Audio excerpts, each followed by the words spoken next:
nuclear weapon. If they had, because they're crazy, just like the people on my right. We were having negotiations with these lunatics, and it was my opinion that they were going to attack first. They were going to attack. If we didn't do it, they were going to attack first. I felt strongly about that. And we have great negotiators, great people, people that do this very successfully and have done it all their lives very successful. And based on the way the negotiation was going, I think they were going to attack first. And I didn't want that to happen.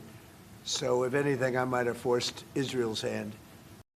The American people, our country itself, would be under threat.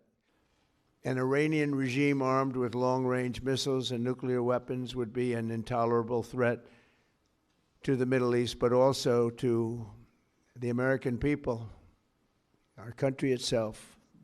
They were put there by General Soleimani.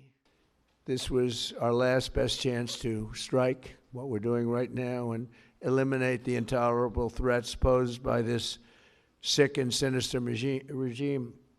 And they are indeed sick and sinister. Our objectives are clear. First, we're destroying Iran's missile capabilities, and you see that happening on an hourly basis, and their capacity to produce brand new ones, and pretty good ones they make. Second, we're annihilating their Navy. We've knocked out already 10 ships. They're at the bottom of the sea. Third, we're ensuring that the world's #1 sponsor of terror can never obtain a nuclear weapon, never going to have a nuclear weapon. I said that from the beginning. They're never going to have a nuclear weapon. They were on the road to getting one legitimately through a deal that was signed foolishly by our country. And finally, we're ensuring that the Iranian regime cannot continue to arm, fund, and direct terrorist armies outside of their borders. And we thought we had a deal, but then they backed out. And they came back, and we thought we had a deal, and they backed out. I said, you can't deal with these people. You got to do it the right way. There's nothing boring about this. Do you agree? We're already substantially ahead of our time projections, but whatever the time is, it's okay, whatever it takes. No, first, well, let me tell you. And so the president made the very wise decision.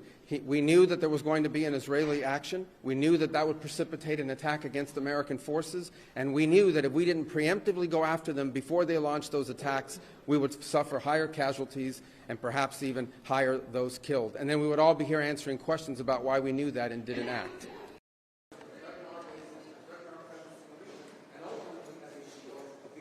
So two things, and two things can be true. Number one is our mission and our focus is the destruction of their ballistic missile capabilities and their ability to manufacture them, as well as the threat posed by their Navy to global shipping. That's our objective.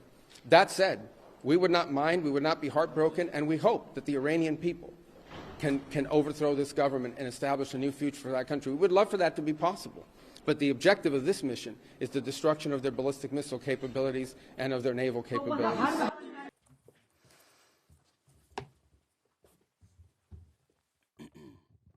Turns out the regime who chanted death to America and death to Israel was gifted death from America and death from Israel.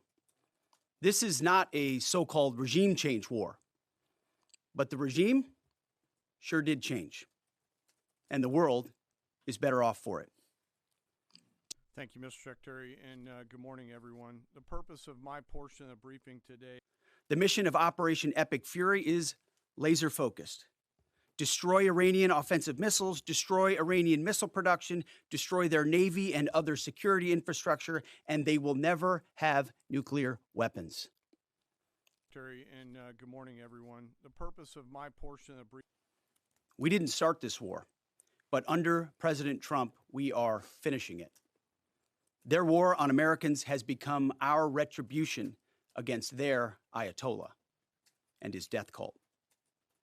It took the 47th president, a fighter who always puts America first, to finally draw the line after 47 years of Iranian belligerence. He reminded the world, as he has time and time again, being an American means something unbreakable. If you kill Americans, If you threaten Americans anywhere on earth, we will hunt you down without apology and without hesitation, and we will kill you. Last 30 days, we discreetly brought defensive assets in. A short time ago, the United States military began major combat operations in Iran.